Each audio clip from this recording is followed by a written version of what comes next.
Struggling with past continuous tense? Let's simplify it. Past continuous tense refers to those actions or events that were happening for a particular time in the past.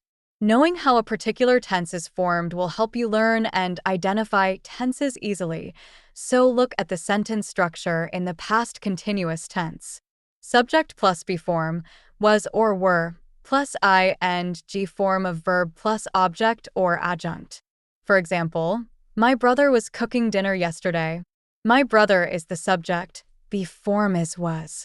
In here was is used because brother is a singular noun, and the ing form of the verb is cooking. So, here is a challenge for you. Identify the subject, the be form, and the ing form of the verb. Type your answers in the chat box. They were watching a movie last night. I was reading a book when the lights went out. The child was eating an apple.